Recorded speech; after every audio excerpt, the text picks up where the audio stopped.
Hey guys, welcome back to the channel. Eric here from All Things Art. In today's video, I wanted to discuss and do a presentation on how to prepare your 3D prints before paint.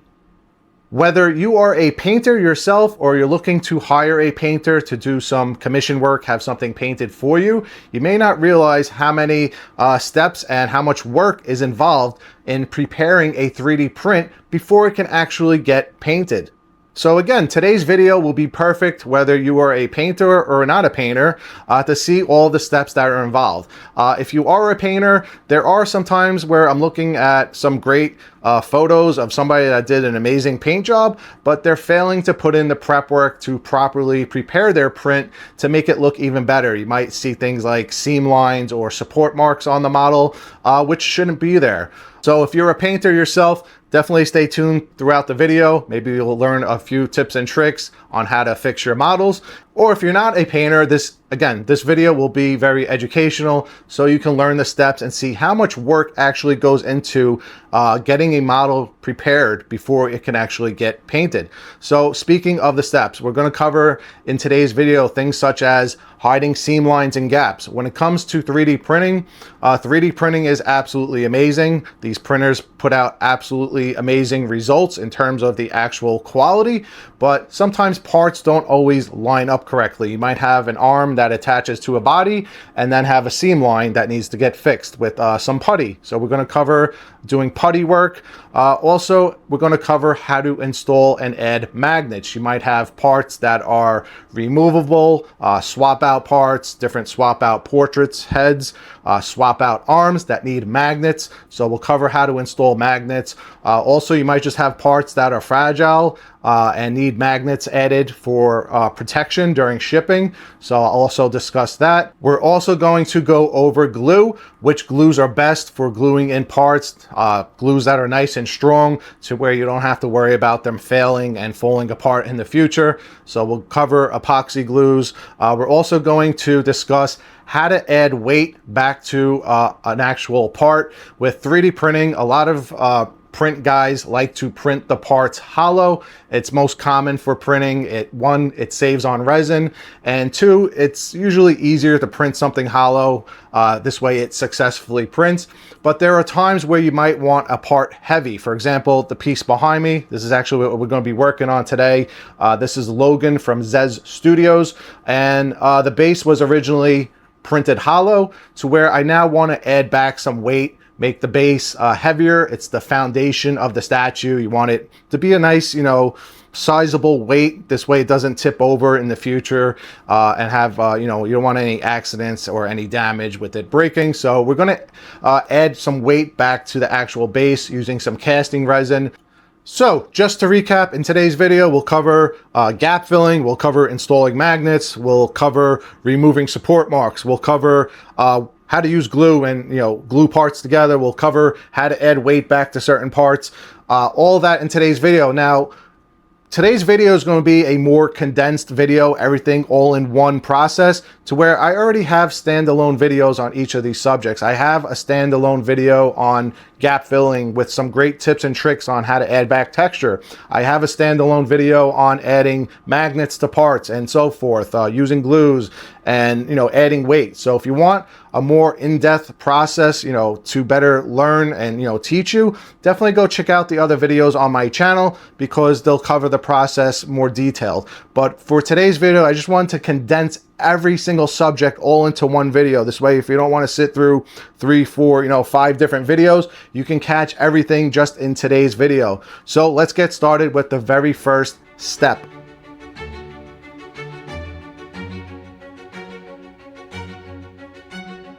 All right, first thing first, when your 3D print comes off of the printer, it's not always perfectly clean. There is preparation that needs to get done.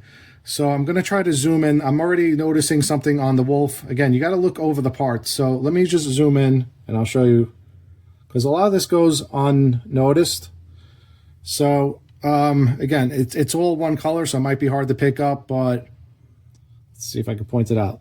That strand right there that my finger is on, that shouldn't be there. That is a support rod from the supports that were used for printing it. So that will get taken off, clipped right off. I'll do that in a minute. On his ear, again, that looks like where maybe a support was. So this will get sanded down. So this way it is even with the rest of his ear. So that will get removed. Let's look over the rest of the model. So stuff like that, you got to go around the model and just make sure it's properly, you know, cleaned up and removed. So let me look at the face, see if I notice anything. So the portrait, let's see. Portrait for the most part looks okay. You might sometimes have like little dimples. That's the other thing. It comes down to the person who's 3D printing your project, or if you're 3D printing yourself. It's really important to have proper support marks, because you can have prints to where everything prints perfectly. Like this right here looks really great. I'm not seeing like any, you know, dimples or marks all over the piece. And it's a skill. It's a skill of how to set your printer's settings so you don't have like deep dimples. Because I've had projects in the past to where I had to, you know, basically sand down entire parts because they just had really heavy support settings and they leave so many marks all over the project, which really just destroys the project because, again, it ruins the outcome of the paint. So, again, it comes down to, if you're not printing yourself and you're hiring somebody to print it for you, it comes down to you get what you pay for. Find somebody that is skilled at knowing how to print and will print you something that looks great with not only great quality, but that's not going to need a ton of prep work to fix the model before paint. So straight off the bat, head looks okay. So far, the only thing I noticed was the wolf's head. Let me take a look at the arm. So again, you're just going to look over the model. Sometimes you'll see like little dimples, again, from the support marks. And I'm not really seeing anything on the model. So basically, you're going to go over the parts. Here's hold on. I found one right there. I haven't looked over this model yet, so I'm looking it over with you guys for the first time. All right, so something like, again, it's very tiny, but it'll show up on your paint. These two little dots right here shouldn't be there. Those are from support marks. So that will either get, you know, scratched off. It's actually coming off with my finger. See, it comes right off. So some come off easier than others, but that was from the supports. So that got removed. There's another one right here. If you see in the crevice that's going around the rectangle right here, that shouldn't be there. Again, it's a support mark. It should pop right out. If not, you might have to go in with a file. That one's not coming out. I'll have to go in with the file, remove that. So basically, that's the first step. Go over the model, clean it up, remove anything. You might have to go around and sand certain areas. For the most part, this was really nicely printed, and all the parts look okay. So that's the first step. Now let's go over the second thing you want to look for. All right, so I pulled the upper half of his body, basically, you know, his shirt off of the legs. The next thing you want to decide is when should you glue the parts together. Do you want to glue the parts before you paint? Sometimes you can get away with painting some of the parts first and then gluing them afterwards. That kind of helps with not having to like mask off areas.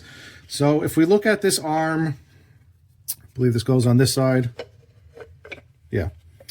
All right, so if we look at this arm here, it would be nice to paint this separate, because then I can paint all the skin tones first, and I can paint the shirt white, and this way I don't have to worry about like masking off this entire area if it was glued together first. However, the way this is assembled is if I did keep this separate and tried to put it on after paint, this sits into the legs, and then this kind of slides into place. I mean, I could probably get away with sneaking it in there, but it does rub against the leg. So for that reason, I do have to glue this first. Everything's going to get glued together before paint. Otherwise, it would have been nice to keep this separate. Also going into preparation, and let me zoom in on this. You might be noticing it already. Right there, we have a large gap. So a few things that might fix that. It could be the key. I might have to sand down the key and see if it'll fit a little bit tighter. But as of right now, we have a gap. It's very common with 3D printing, but I'm going to have to fill this in with some type of putty. Sometimes I use Aves Epoxy Sculpt. Sometimes I just use a little UV resin into the gap, and I have videos on how to, fill in gaps on models. So definitely go check out that video if you want to see like a really in-depth video, but we'll definitely be covering how to fill in the gap. That's another thing. Like I said, there's a lot of painters that would just paint this the way it is, and then you have like a seam line. So you don't want to, you want to have nice presentation to your model when you're painting it. Don't, half-ass it. Make sure everything looks nice before you paint it. So that gap needs to get fixed. Let me show you the other arm. I believe the other arm fits okay. So here's the other arm that keys in. And as you can see, that one keys in perfectly. You might see a little gap. That's actually just a shadow. In person, there's nothing there. So in this case, technically, I could paint this separate, paint the arm a skin tone color, and then put it on afterwards if I really wanted to. But because I already have to paint the other arm already attached, I might as well just, paint everything glued in. So that was my decision for this model. You need to come up with a game plan, and it's always going to be different from, each project. What applies to this project is going to be different to what might apply to my next project or to your project. On this project, I decided to glue everything together before paint, except for everything where I want a magnet to go. So let's talk magnets up next, and I'll show you, when you want to use magnets and why you should use magnets. All right, discussing magnets. There's a few reasons when you're going to want to use magnets. The most obvious reason to use a magnet is if you have a switch out. So on the right here, I have regular adamantium, metal claws, and then he has a switch out for the bone claws. If you could see, if that's showing up on camera. So you can see that different texture in the groove. So these are bone claws. These are separate claws. So he has switch out arms that need to be removable. So obviously we're not going to glue this into the model. So these will get magnets installed into the key, and we'll do that in this video. Other times when doing magnets, it really comes down to, you might want to protect something that's fragile. So let me bring back that ammo box. So this goes on the base. Now, technically, I can glue this to the base. There's no reason not to glue it to the base, except for the fact that it has this giant lid right here, which is very fragile. If I had to glue this to the base and then bubble wrap it and ship it off to the client, because this is being painted for somebody else, I'm doing, commission paint work for hire, I would be worried about this snapping during shipping. So you always want to add magnets or leave parts removable that you might worry about them breaking during transit. Even if you're painting for yourself, say you're painting for yourself and you move in the future, or you need to move the statue in the future, take into consideration, you have to package these things up one day. And if this was glued into the base and I had to bubble wrap the entire base, I would be worried that this would snap off. So for that reason, this piece will get a magnet and it's going to magnetize into the base. So again, another reason for adding magnets, and I'll show you how to put magnets on the parts in this video as well. All right, so just to overview the steps, again, make sure you're overlooking the model before you're painting it. Make sure there's no support marks on the model, whether they're, pieces sticking off or dimples inside of the model from, heavy supports that get stuck inside. So go through the model, make sure it's nice and clean, sand it if you have to, and remove any, supports that shouldn't be left on the model. Second, have a game plan. Go around, look at the model, decide which parts should be glued in first. He's going to have to get, keyed into the base, basically in 2 spots. So even though this foot keys in nicely and I could technically paint the foot separate, I'm just going to glue everything because I want to make sure he properly fits on the base and there aren't any alignment issues when I go to put him on the base. So again, have a game plan, decide which parts you want to, glue together, or which parts you want to put a magnet in to either make them removable for switch outs or because they're fragile. Here would be an example of a fragile piece. So this is part of like a buckle, like a belt, some type of belt or buckle that's going to sit on the waist. So this will not get glued into place because if I had to ship this, this would be the first thing that would break off during shipping. So This will stay separate, and he has a few of these that go around his waist, so those will be separate. So have a game plan before you start painting.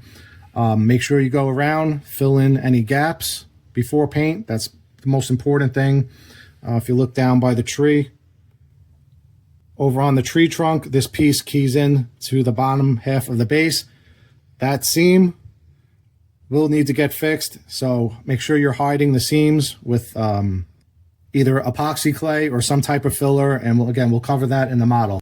So basically, those are most of the steps. There might be a few things I'm leaving out, and again, every project is different, but yeah, give the model an overview and basically have a game plan. All right, so the first thing I'm going to do is, because this model is pretty much clean, I don't really need to go around and sand anything. The first thing we're going to do is start gluing the parts together, and then afterwards I guess we can go around and start doing either the magnets or some putty work to fill in the gaps. All right, we're going to work our way from the bottom, which is the base, and then work our way up on the model, which is Logan. So the first thing that needs to get glued together is the top of this tree trunk into the bottom of the tree trunk. This is super important because this is going to hold Logan up. If this for some reason fails, the statue is going to fall and break. So it's very important that this gets properly glued together. For that, I always use epoxy glue, most normally epoxy welding glue. So these are 5-minute epoxies, 5 to 10 minute epoxies, meaning once you mix the two together, they will pretty much not fully cure, but fully harden within 5 minutes, and then they fully cure within like 5 to 6 hours. But after 5 minutes, the parts are pretty much welded together to where you can't separate them again. That's why I like to work with this. You don't have to clamp the part together and wait overnight. You can, hold this with your hand. I could hold this down for 5 minutes, and then after 5 minutes, I can continue working on to the next step. So I have this one. Again, this one's a 5-minute, and this is by JB Weld. It's usually my go-to epoxy. Also by JB Weld, this is a clear version. So this one's clear, and then this one kind of dries to more of like a darkish gray, kind of like a charcoal black. To where this one, like I said, is clear. With this one, even though it's a 5-minute epoxy, I feel like it doesn't set as quickly. I feel like this one has a little bit more of a stronger bond compared to the other, the other version. It's the same exact brand, and they're both 5-minute epoxies, but for whatever reason, this dries a lot quicker and it dries a lot stronger. It holds a lot stronger, I should say. Nothing wrong with this, but it just takes longer. I wouldn't want to, with this, you usually have to wait maybe like 20 minutes before I would continue working, to where this, I know after 5 minutes, the stuff is welded together. The parts are, stuck together, and you can keep going to the next part that you want to work on. So my other videos, you might see me using this, but for this video, I want to go with the strongest thing possible for the base. So we'll be using the darker colored version, but both are very good products. So as mentioned, it's a 5-minute epoxy. I'm going to mix the two together. Once they're mixed together, you have about 2 minutes to work with it before it starts to harden up. So you do need to be experienced and somewhat skilled using this stuff, because if you can't work within 2 minutes gluing the parts together, you might screw up your project. So don't use this unless you feel confident that you can go around and glue everything within 2 minutes and make sure the parts align correctly in 2 minutes. So I'm going to mix this up, and then we'll come back and show you how it looks.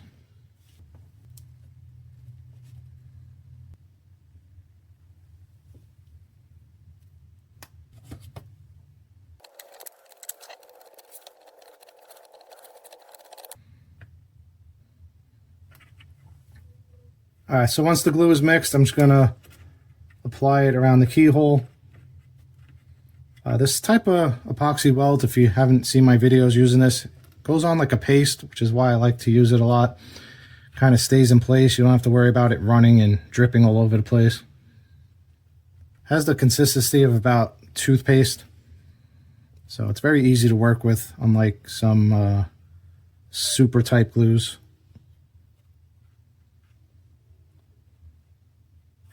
And as mentioned, it's extremely strong when it bonds together. Also, it can be sanded, it can be painted. So again, highly recommended. It's my go-to type of glue anytime I am gluing parts together. All right, I'm going to put a little bit more. And then we'll get the top half of the key, I should say the tree with the key, into place. And then, as mentioned, because this is a 5-minute epoxy, I could sit here for about 2 minutes. I mean, it's already holding because it has a paste-like consistency. It's not going anywhere. But basically, I'm going to hold this for 5 minutes, or I'm going to go around and start working on some other parts. I think I could probably make use of the batch here before it fully dries, maybe do his arms. But yeah, I'm going to start going around and gluing all the parts on the statue, and then we'll take a look.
All right, so it is the next day. I decided to let the parts dry overnight with the epoxy glue. Off camera, I started going around on the base and just sanding some areas that were having some fitment issues. So one of them was the ammo box that sits next to his foot, and then there was also another ammo box in the back here. Again, that's common with 3D printing. Parts swell up sometimes, so this ammo box that sits in the back is going to click into place in the back like this. So at first that wasn't sliding into place, so a lot had to be sanded off from the inside of the key. So basically now the base can get painted. I can paint the ammo box separate. This way I can get all around it. And same thing, I can get all around the base. These two will get painted separate, and then I can finally glue that afterwards. So again, it comes down to deciding, you know, what parts you want to paint separate. It'll be a lot easier for me to paint this separately and then glue it into place afterwards. So no issues there. As mentioned with this one was, you know, considered fragile because of the lid. That would definitely break during shipping. Again, that was having issues sliding into place. And because I want to put a magnet on this, I want to make sure it's easily, you know, you could take it out nice and easy. Before it was kind of sticking and grabbing. So if a part is sticking and grabbing, you're going to have paint rub. So I don't want the client to have paint rub and, you know, ruin the piece. So now, as you can see, take it on and off the base very easily. And I'll pop a magnet in the bottom, and we'll cover that later in the video. So that sits like that. Everything's looking good.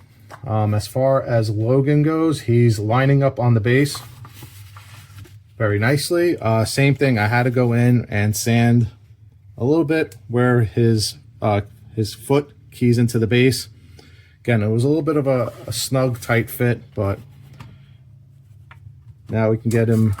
He keys into two spots. He keys into the top of the tree trunk as well as the bottom. So we got a nice fitment down there and then also up there. So he's looking good. Just wanted to do some light sanding, get that out of the way. But up next, we're going to go around and start filling in the gaps. from anything that was glued and showing, slight seam lines or heavy gaps. We have a pretty heavy gap here, so I'll go in with some epoxy sculpt, start going around filling that in.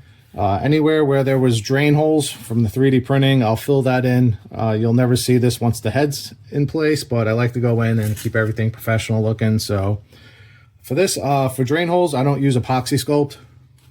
I use a product. It's UV resin. It's like a putty. You put it in place and then you hit it with the UV flashlight and it instantly cures. So we'll go over how to use epoxy sculpt to fill in the gaps, as well as the UV resin to fill in some of the drain holes. And yeah, up next we'll be going around and filling in all the gaps that need to be filled in before paint. Okay, so one of the first methods for filling gaps, and I did an entire video on this product. This company actually reached out to me and sent me some samples of different products they carry. It's called Funcricle, and it's a light curing putty. So I have an entire video on this showing how it's used. I actually found it to be really incredible. It's a little bit more money than what you would pay if you were using something like sculpting clay, like Abe's Epoxy Sculpt.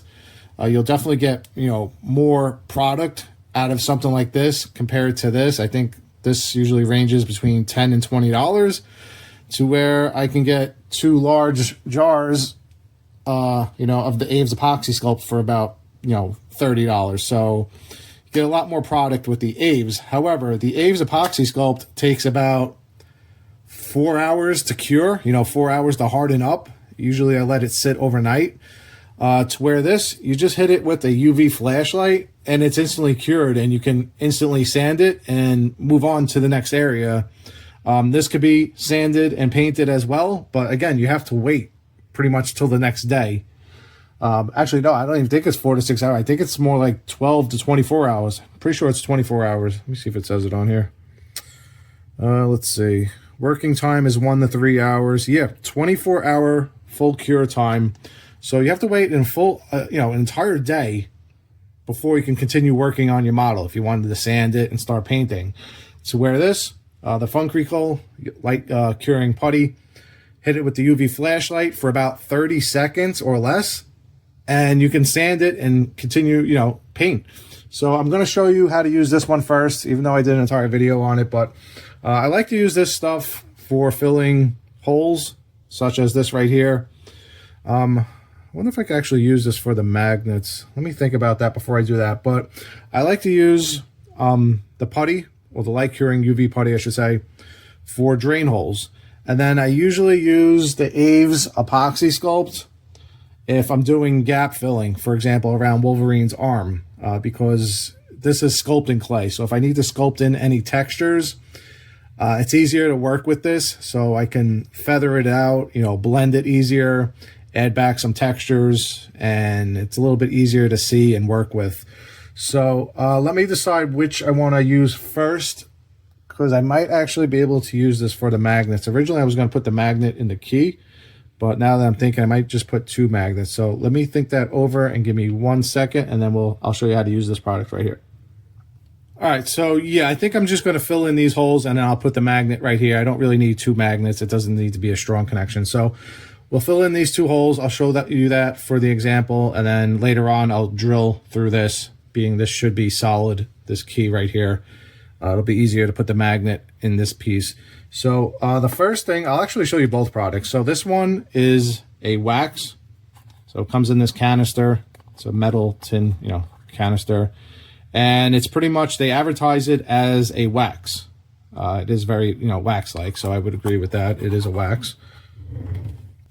The second product they came out with is this right here. Also, again, by Funcricle. It's a UV putty, and it comes in a syringe. And basically, this goes on more like a toothpaste. So it's a little bit more watery in consistency compared to the wax. For large drain holes, I usually like to use this because it kind of fills up the area a little bit quicker. So I'll demonstrate on both, because the key thing to remember when filling in holes like this is you don't want the product to fall through the hole before you have time to cure it. Otherwise, you're just wasting the product. So the key is to try to get it to stay into place, cure it, and then you sand it down flat. So let's start off with the wax. I actually already used it on the base a little bit to fill in some smaller drain holes. So for working with the wax, basically I like to get, it comes with an applicator stick, but I just like to use, you know, a cotton swab because it's a little bit longer for the reach. So again, it's UV, so don't try not to let, you know, hit the light, hit it for too long. But basically I take some of the product. And again, you want to make sure it doesn't fall through the hole. So take some of the product out. Should be enough. Sometimes you have to do it in 2 layers. So I might put a little bit, cure it, and then come back and put a little bit more. So as you can see, it is kind of like a wax. Hey, let me zoom in a little bit so you can see what's going on. And let's cover up the tin can. All right, so there's our first hole. Here's our wax on the applicator stick. Just gonna lightly push it on top. This way it doesn't fall through. And I'm just gonna work it over the hole. It's kind of like if you ever had to fix a wall with a compound, you know, patching up holes. So it's starting to somewhat fall through, but that's fine. Like I said, I do it in stages. So this one's going to be 2 stages, which I had a feeling because it is, you know, it's a big hole. So from there, that's going to be our first layer. You can get a UV flashlight. Grab these off of Amazon. They're like $10, $15. Turn on your UV flashlight. Shine it onto the product for about 20 seconds. Usually I find is all it takes to harden up. And then once this hardens up, we'll come back with a little bit more, fill in the rest of the areas that I missed because we still have some holes in there. And then afterwards, we come back and we sand it. And then it looked like the hole was never even there. All right, so let's test it out. I usually like to come back with a little stick and just give it a little bit of a poke. So yeah. It's completely hard at this point. It's cure. If you wanted to sand it at this point, you can sand it, but I want to add a little bit more. This way it's nice and smooth when we go to sand it. So just gonna take a little bit more. And now I can push a little bit harder because the hole's halfway filled in. So now we can get it nice and flat. Don't want to have too much excessive. The more that you have on the outside, the more sanding you're going to have to do. So try to keep it somewhat flat. Usually just roll the cotton swab stick over it, kind of flattens it out. Okay. Okay. It's good enough until I sand it. So again, take a UV light. This would be the second layer. Now, again, this is a big hole, so it took, you know, 2 attempts, but on smaller drain holes, you can do this with, you know, 1 shot and move on to the next hole. And then we'll, on the other hole over here, we'll try out the putty and the syringe. I kind of go back and forth between which one I like to use, but I think the putty, because it's more of like a toothpaste, it kind of stays in place a little bit better. All right, so that's about, let's see, 10 seconds. So let's check it out. Just gonna poke it with the stick. Yeah, and it's completely hard. So for filing, I like to use these Tamiya sticks. Comes in a set of all different shapes. You have a rounded filing stick, a more pointed filing stick. This is a square flat filing stick. So anytime I'm doing like really rough sanding, I'll use the metal files. This way I'm not going through sandpaper all the time.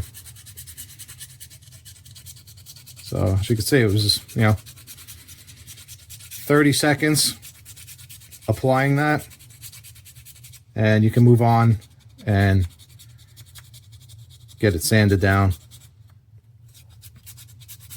to where if you were working with Abe's epoxy sculpt, I wouldn't be able to do this until the next day. So I do like the product. The product is very, convenient. It costs a lot more money compared to the Aves Epoxy Sculpt. So it really comes down to, the convenience and how quickly you want to work. If I have the time to wait until the next day, I'll use the Aves Epoxy Sculpt. But I gotta admit, this stuff is pretty convenient. So let me get this sanded down flat, and then we'll move on to the next hole. All right, so I just finished sanding that hole up, and as you can see, the hole's completely filled in. Once this gets painted, you'll never even see that. The other reason I'm not just plugging the holes, like, again, you'll never see these holes once this gets put onto the base. You're not going to see the holes. So you might be asking, well, why am I filling them in? Well, one, again, I like to have a nice presentation when I'm painting something for somebody. You don't want to really hand a product to somebody that has holes all over the place, even if you don't see them. The other thing is you want to fill the drain holes, because as you see, I'm sanding this and it's making a mess. Afterwards, I need to rinse this off, under the sink, with water, clean it up before I have to paint it and prime it, or I should say prime and paint it. And if I have holes and I'm running this underwater, water's going to go in there, collect inside, and now you have to sit there and wait for the water to dry inside, which if it's not fully dried and leaks out, it can ruin, the primer or paint when you go to, start spraying it. So that's another reason you should go around and fill all your drain holes. This way you can wash the model afterwards before primer. All right, so let's try the other one on that hole, and I'll give you my overall opinion once again. I guess this will be more of like another product review if you haven't seen my other video on which one is better, because as of right now, that's the two products they make. They make the wax, and then they make the syringe. With the syringe, you definitely get a lot less than what you do with the wax. This stuff will definitely go a lot quicker. You'll go through it a lot quicker, I should say. So it comes with a little twist off cap to save the product so it doesn't go bad, which is nice. And again, it's just a syringe, so we're gonna syringe some out. Try not to let it fall into the hole. Let's see if I can get, all right, haven't used this stuff in a while. Let's do it sideways so the gravity doesn't let it fall through. See if I can get this with one shot. All right, that's pretty good. I mean, as long as it's filled, I don't really care if it's like super flush. All right, and as you can see, I did that with one shot compared to the wax where it took me 2 times. I mean, maybe if I really wanted to sit there with the wax, I could have did it with one shot, but that was definitely a lot easier. Just going to wipe off the excess so I don't have to sit here and sand too much off. Yeah, it's like working with spackle. If you ever patched a hole in the wall at your house. So there you go, one shot. Hit it with the UV flashlight.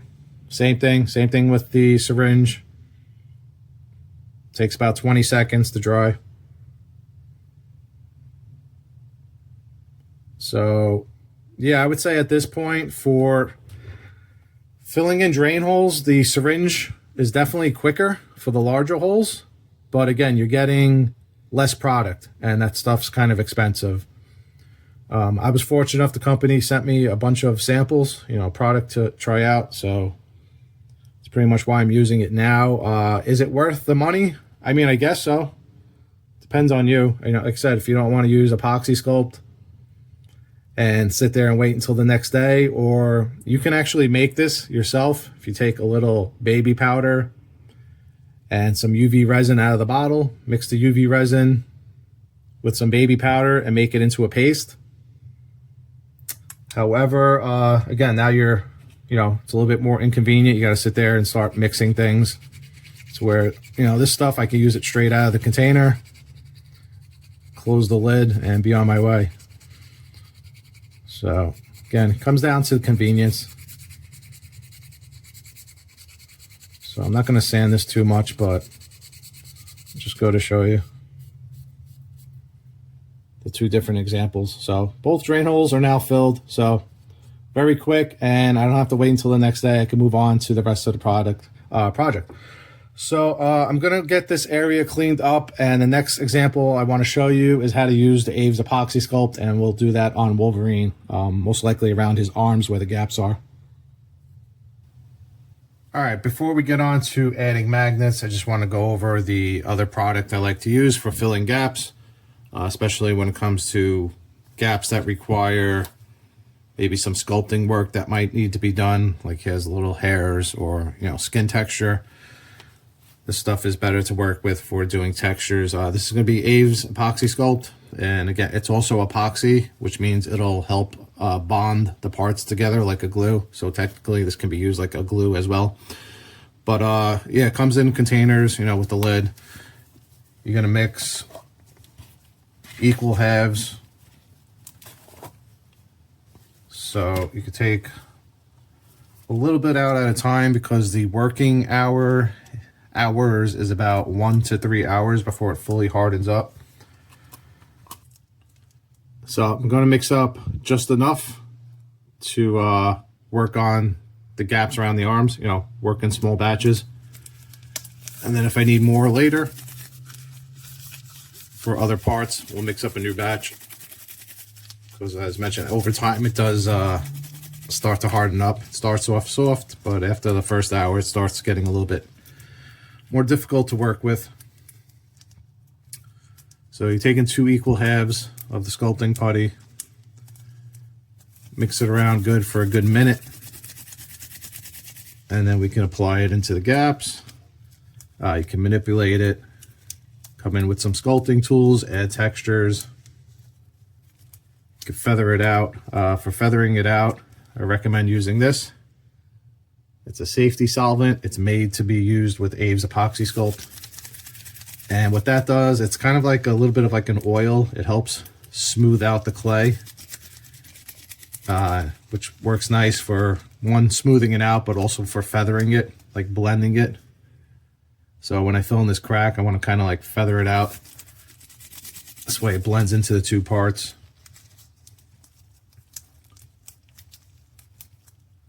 But with the solvent, you don't want to put that on right away. That's something you want to use towards the end. After maybe like the first hour, when this starts to get a little bit more harder. You don't want this to start off too soft. Otherwise it gets very kind of watery.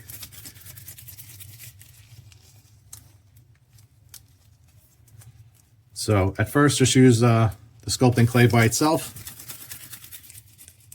And then once you have everything into position, you can come back with this, add a little bit of safety solvent, go over the parts just to smooth things out. All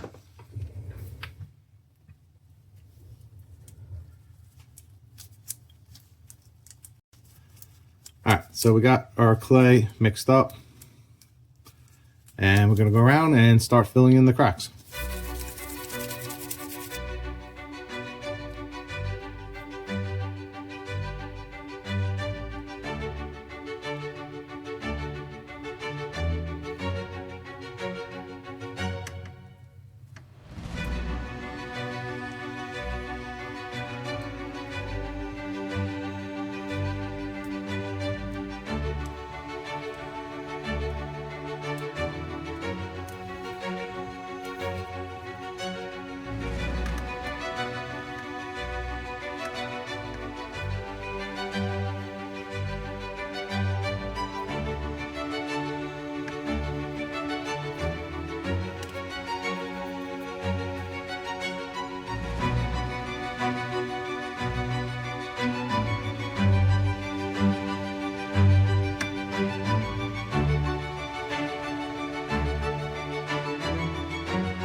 All right, and after going around and doing some sculpting with the Aves epoxy sculpt, we'll go over a few areas that were done.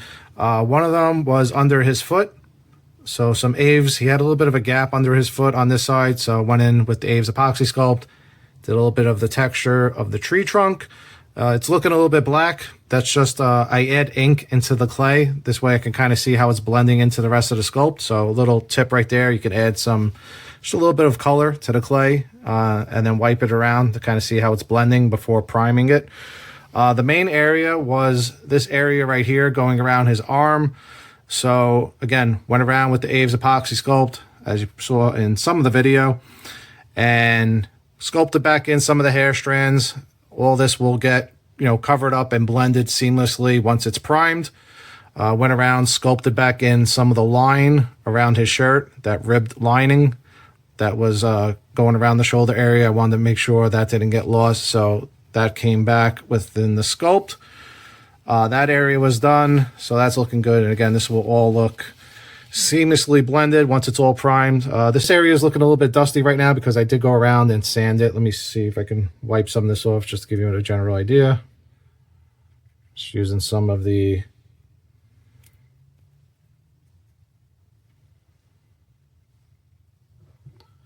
safety solvent that comes with the sculpting clay. So again, you can see it's a little bit tinted with black, but again, once that all gets primed, you won't see any of that. The other area I did was around his belt. So I just went in a little bit because most of this area is going to get covered with a whole bunch of pouches. The pouches sit above his waist, so you're really not going to see it except for, certain spots. So, but I did go in, I just wanted to touch that up. And yeah, once again, all of that will get covered and look seamless once the whole entire model is primed. And once it is primed, if I notice any spots, I can go back and touch up a few areas. But yeah, won't notice anything like that until the whole entire thing gets primed. All right, so that was the example of filling in gaps with the Aves epoxy sculpt, as well as the UV light curing putty and paste. Up next, we're going to start working on adding magnets to the model.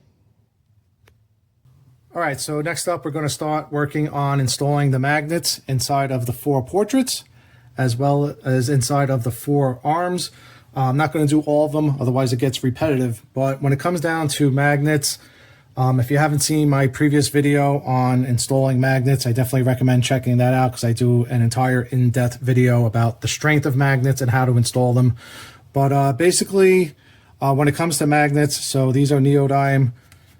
So if you look at this magnet right here, the diameter is very similar to the actual depth.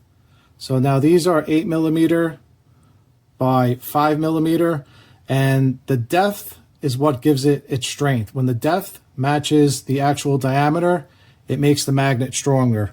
So for example, something like this, even though that's a larger magnet compared to this smaller one in my right hand, the magnet in my left hand is actually weaker than the magnet in my right hand, and that's basically because the one in my left hand is very thin.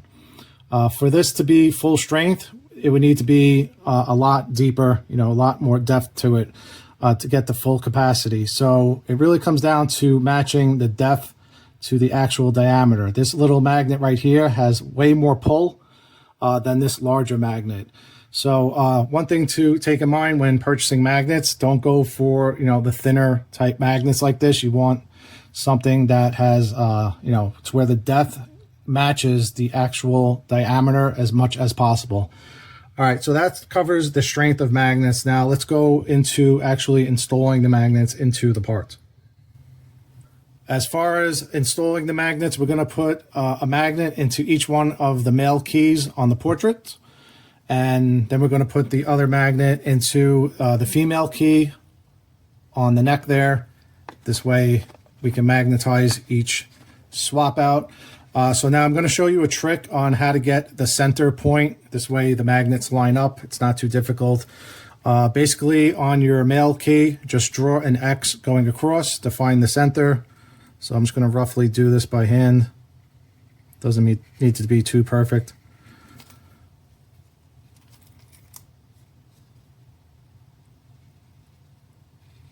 Okay, so that's going to be my center point right there.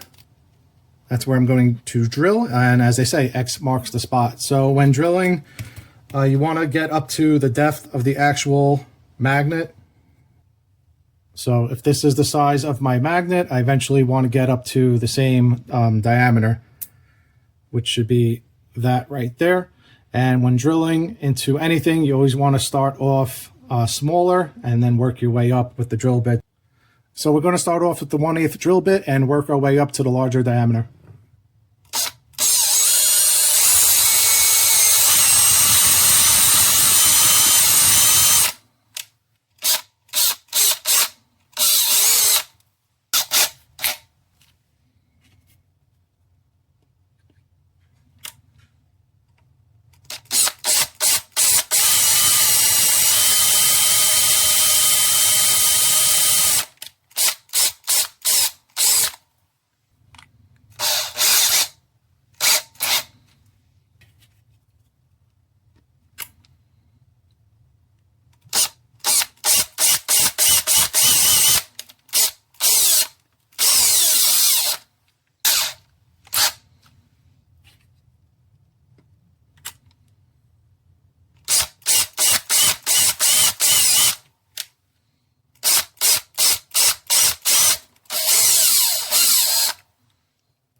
All right, so here's a look at the final diameter. After going through all the drill bits, it now matches our magnet.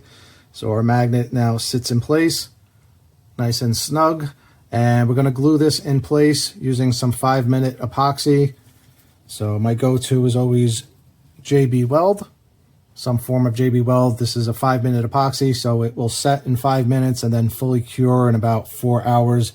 So you do wanna let it sit for a little bit before working on you know, the other half of the where the magnet's going to magnetize into. So I'm going to do this portrait, work my way around the other portraits in the meantime, and then I'll come back and I'll show you a trick on how to line up the actual center point onto the female cake.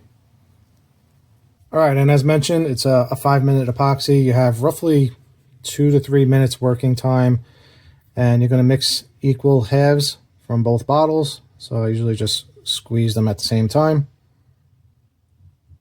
Going to pour a generous amount because I do want to fill up the inside of the portrait a little bit behind the magnet. This way it has a little bit of a wall to hit into and it doesn't push forward.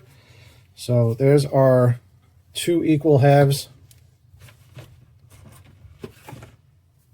For mixing, I usually just use a skewer. So give this a good mix for about a minute. Then we're going to apply it to the hole on the portrait, and then we can push in our magnet and let it sit in place.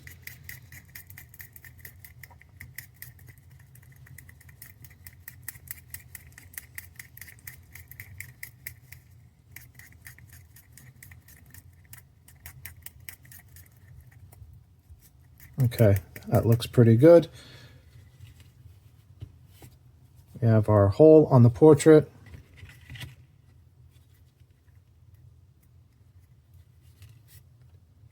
Just going to start dumping this inside of the hole, as well as the outside.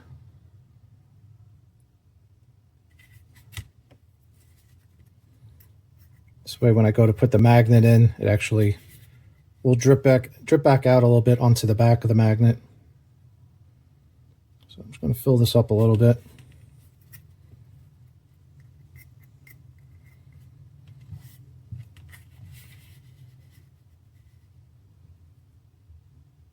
Okay, that should be enough. Let's grab our magnet. I like to keep the magnets on the actual entire batch like this. This way I don't lose focus of the polarity.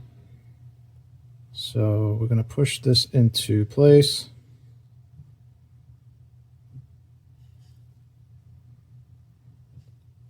Don't go too far because you don't want to lose the magnet inside of the actual hole. All right, so pretty much flush with the key right now. I'm going to push it in a little bit more off camera, this way I can pay attention. And I'm going to let that sit for a little bit, and then I could just pull off the rest of the magnets. Okay, so workspace is looking a little chaotic right now, messy, because I had to do a lot of sanding and gluing, but basically went around to each portrait and installed a magnet. And I'm going to show you a trick for lining up the magnets in a second. So every portrait now has a magnet. I also went around and plugged up any holes. This way, afterwards, I'm going to give everything a wash, scrape off any dust, and get everything all cleaned up for primer. So anywhere there was a original drain hole has been plugged up, such as the helmets. So at this point, there's no more drain holes in the model. I can go around and give them a bath with water, and then I'll come back and give them like an alcohol bath real quick just to remove any particles. But yeah, everything was plugged up. Everything received a magnet that needed to be magnetized.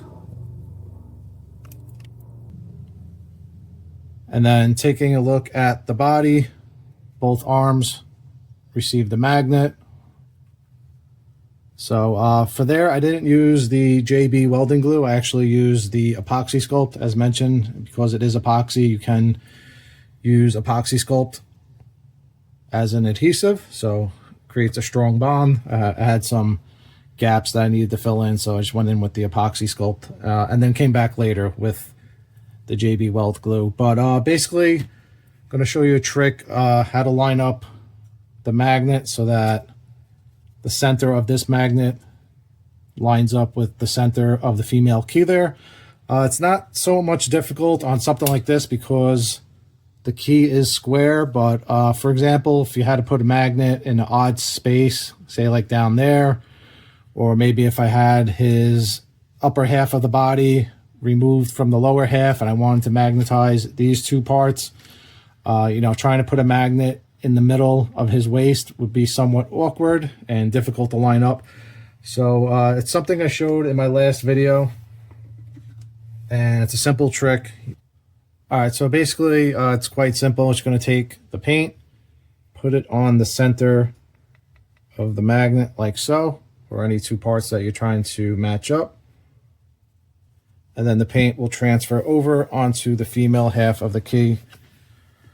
So if we line this up,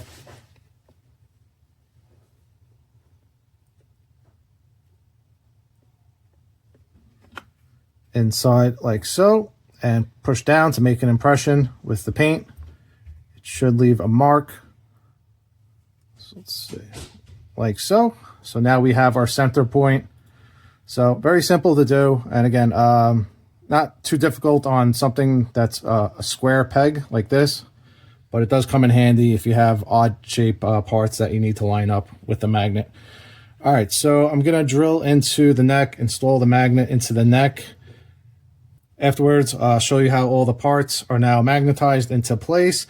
And then also regarding the base, I'm going to go into one more method for preparing your 3D prints before paint that I didn't mention in the beginning, and it's going to be on the base. I decided that I'm going to add weight to the base, and again, I did an entire video on that, so definitely check that out if you want a more in-depth video. But the base has a decent weight to it, but I want to weigh it down a little bit more just in case, because Wolverine, you know, Logan does have a lunging forward pose, so just in case it gets knocked into, I don't want to take the chance that tips over in the future. So basically, going to be using some casting resin now that I have a hole there for the magnet.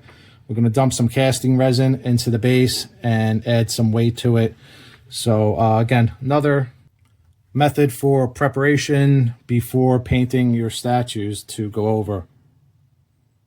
Deciding if you want to add weight to certain pieces. I most often do it to the bases, not so much the actual figure, because the base should have a nice weight to it, being it's the foundation of the statue. Okay, so before we get to Logan and taking a look at how the magnets turned out and how the parts now key into the figure. I wanted to get to the last tutorial, which was another step that you can go through when it comes to preparing your prints before paint, and that's sometimes you have to add weight to parts. And in this case, like I mentioned earlier, we're going to add weight to the base using some casting resin. It's very simple to use. It's a 2-part epoxy resin, basically 1-to-1 ratio, meaning you're mixing equal halves together, stirring them together. And then with this type of resin, this is just a off-brand, it's called Jan Chun epoxy. When it comes to filling parts, just get the cheapest resin. For casting resin, you're not trying to capture details or anything like that. It's going inside of the part. You'll never see it again, so don't worry about getting expensive resin. Just find a cheap resin that cures fairly quickly. This one you can demold after 4 hours, so after 4 hours it'll be pretty much hardened up. But your working time, I believe, was 45 minutes, so not too bad. A trick that I do before pouring resin into any part is I pour water first into the part. So I poured water into the base, and I measured how much I was pouring in, and then that allows me to know exactly how much resin I need to pour in.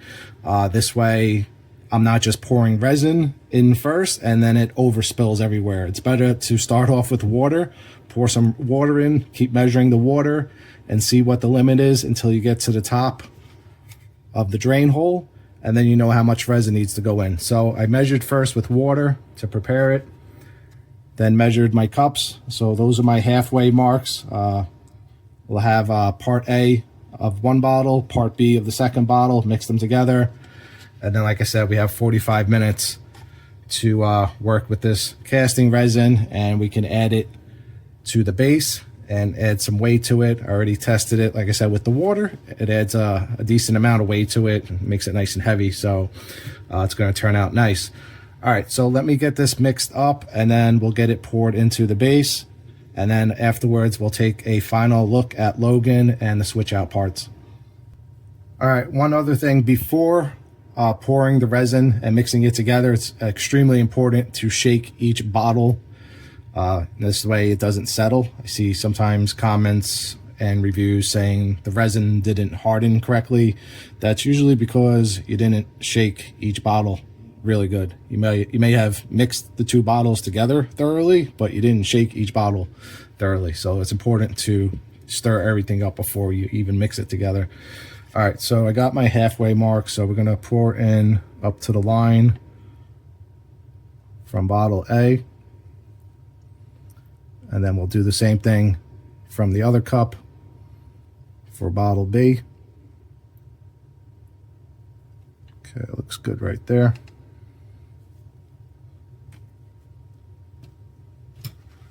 And then we could mix the two cups together.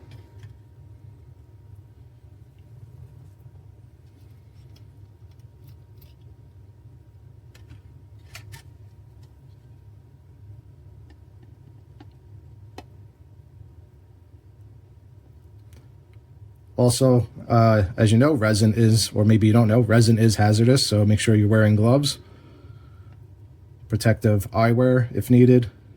Definitely have good, proper ventilation.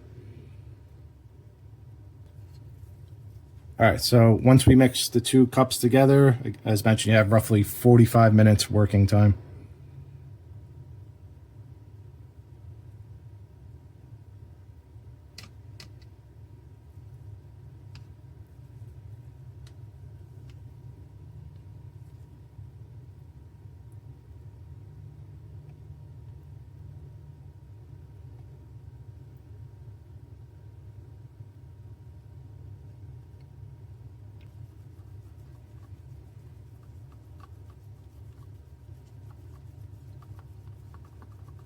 All right, I'm gonna take the main mixture and pour it into one other cup just so I can get smaller doses to pour into the base at a time so I'm not spilling it everywhere.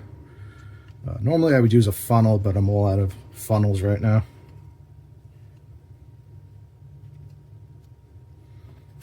All right, so I'm just gonna sit here and take my time pouring this in, and then we'll get back to the rest of the project.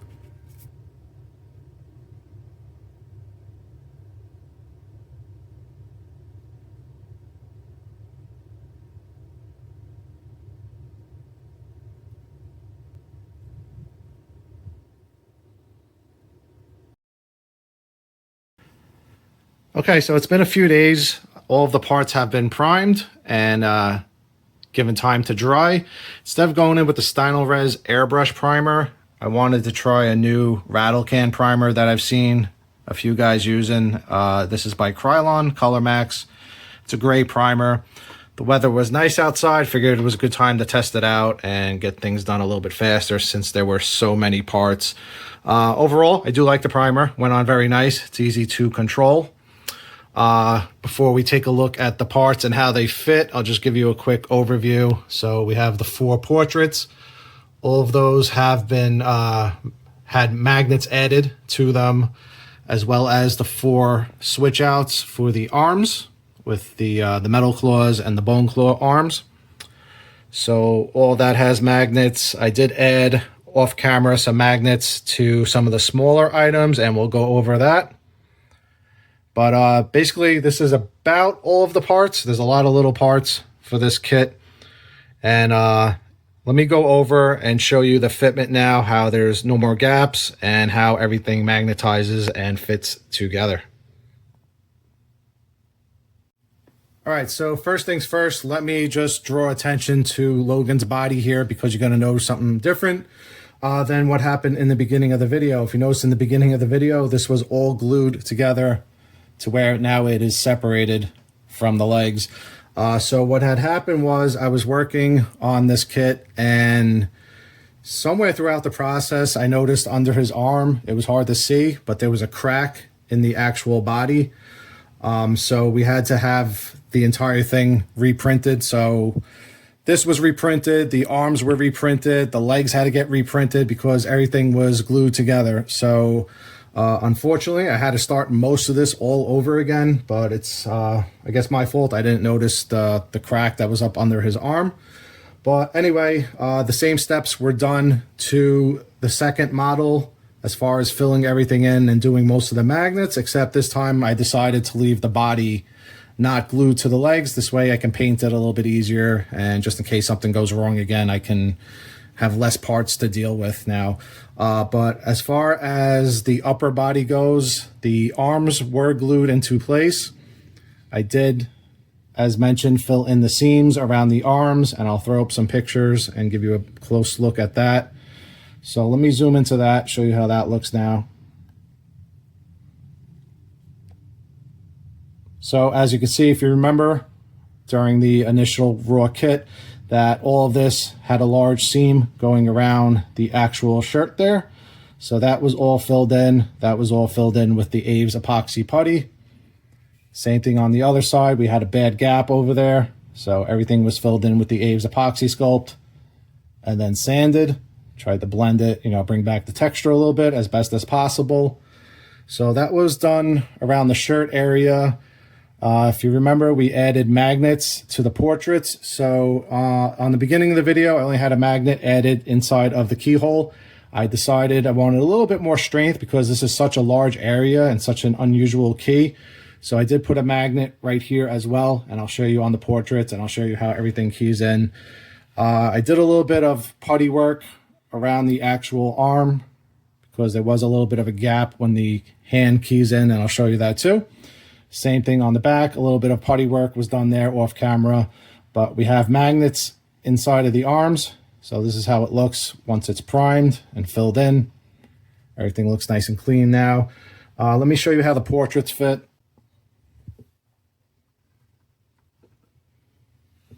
Okay, so here's one of the portraits.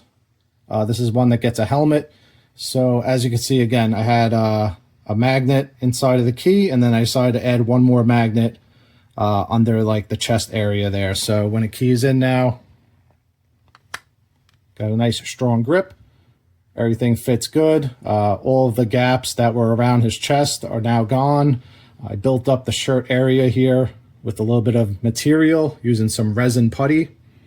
UV resin putty, I should say, to quickly just zap it and cure it.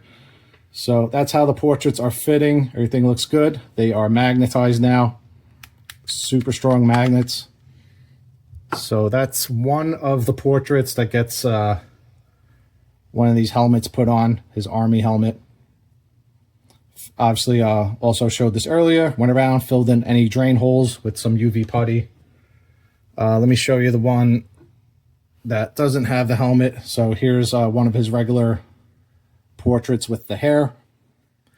Same deal. All of the portraits got 2 magnets installed. So here's how that's fitting now. You know, nice strong magnets. It's not going anywhere. So it looks really good. So that's one of the second portraits with the hair showing that has the cigar in the mouth. So again, super strong. Let me show you how the arms fit now. So let's go with the metal claws first. So from far away, now the hands do magnetize into place. Got a nice strong pull.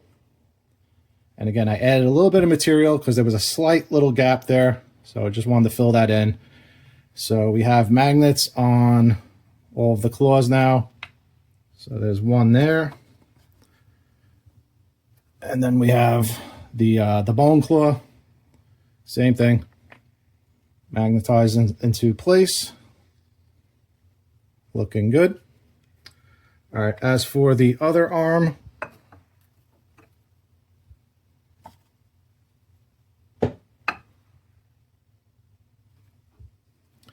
this was the larger arm, if you remember.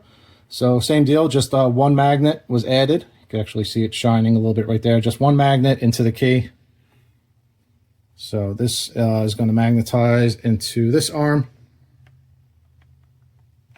like so. So he now has a switch out for there, so we can remove it. And then same deal, same thing with the other claw.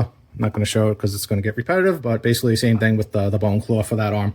So that's what was done to the body. And again, this is what you have to deal with when, 3D printing, and what I recommend doing if you want professional results for your paint work, because you want to make sure your paint looks good, and your paint's not going to look as best as possible unless you put in the time for the prep work. So again, filled in all the gaps, added magnets where magnets needed to be added. Let me go over the base and the legs and the rest of the parts and show you what was done to that. All right, as for the legs, not much was done to the legs that you haven't already seen. They were just glued into place. A little bit of gap filling around the knee area there. That foot was glued into place. Same thing with that foot. It was glued into place. Nothing really needed magnets on here. All these holes are keys for pouches. So let me show you real quick. So for example, he has a key in the back right there. So we have tons of different pouches that are just going to key into place like so, and that'll go all around his belt. There's all different things, different straps, different pouches, cantinas. There's a grenade. So he's got a lot of different, as you can see, keys for different items also on the leg. So a lot of different pouches that'll get keyed in at the end. Again, that goes into the planning. I decided I'm going to paint these and then glue them onto the actual belt at the end versus trying to, try to get into all the little spaces in there if I glue them first. So again, goes into deciding on the preparation before, planning your project. All right, so that's the legs. Again, not much going on with the legs, but you do, like I said, you do need to plan when you're going to glue your parts onto the actual project, before you paint or after you paint. Let's go into the base and I'll show you what was done with that. All right, so here's a look at the base. If you remember, we poured casting resin into that hole right there, which now has a magnet and it's been primed over with the Krylon primer. So I decided to magnetize that part because that's the ammo box here. And because the lid is fragile and can break during shipping, decided to make it removable. So you can see there's a magnet that's been added to the key. So it now magnetizes into place. Fits nice and snug. So we got that magnetized into place. That's where his foot goes. Also decided to add magnets where the plants go, because again, these plants can break during shipping, and just to make things easier. Small little magnets were put into the plants. So let me see if I can remember how this goes. I believe it goes, nope, goes this way. Okay, goes that way. All right. Wasn't sure which direction it went in. Can actually kind of go in all directions, but I wanted to make sure the design was snugging around the corners there. So as you can see now, this is magnetized. It's not a super strong magnet because it's a lightweight part, but it's enough to keep it into place and it's not going anywhere. And now I can ship it separate and not worry about that breaking. Same thing, there's a small little plant that goes on this side. Where'd it go? I think it's actually in the back here. Yeah, right down there. Sorry about the shadows. Let's see. So same thing with this one. It can kind of almost go in any direction, but just for the sake of the video, I'll keep it short.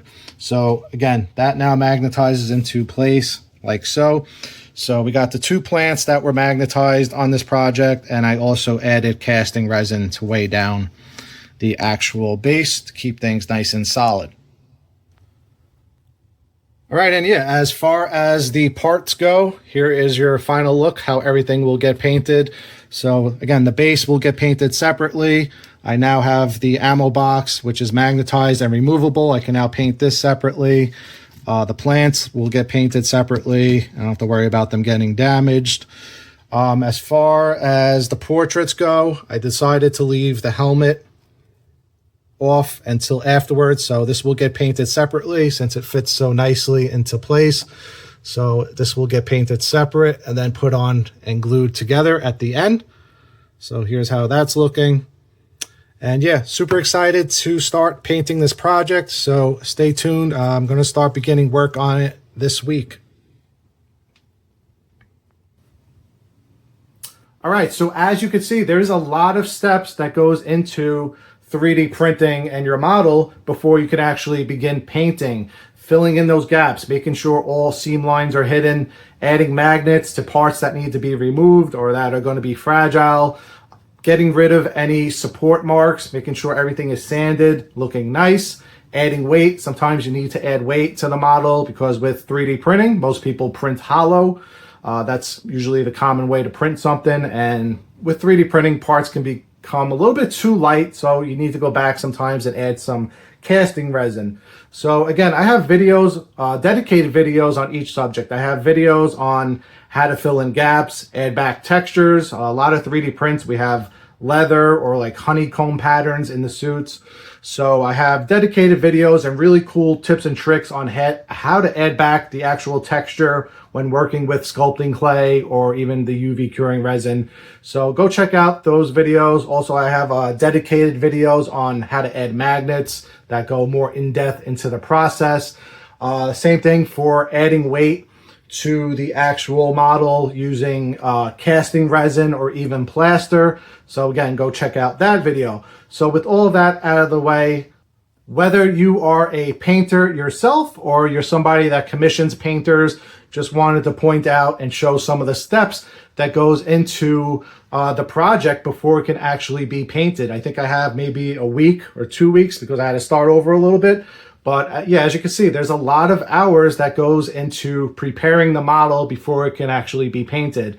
And not everybody does that. I see some guys in the groups, you know, putting up photos. They do amazing work with their paint, but they fail to put in the actual prep work to where you could still sometimes see gaps or support marks and things weren't properly prepared. So definitely put in the work, getting the model prepared so that it looks its best. This way, when the paint goes down, it's going to look even better. All right, guys, that's all I wanted to point out in this video. Hopefully, you guys picked up some info, or if you have any questions, just drop a comment down below. Thanks for watching. Please hit the like button. If you're not already subscribed, hit that subscribe button, and stay tuned. I'm going to get this guy painted. I'll do another video on the whole process of getting him painted. So take care, and I'll see you soon.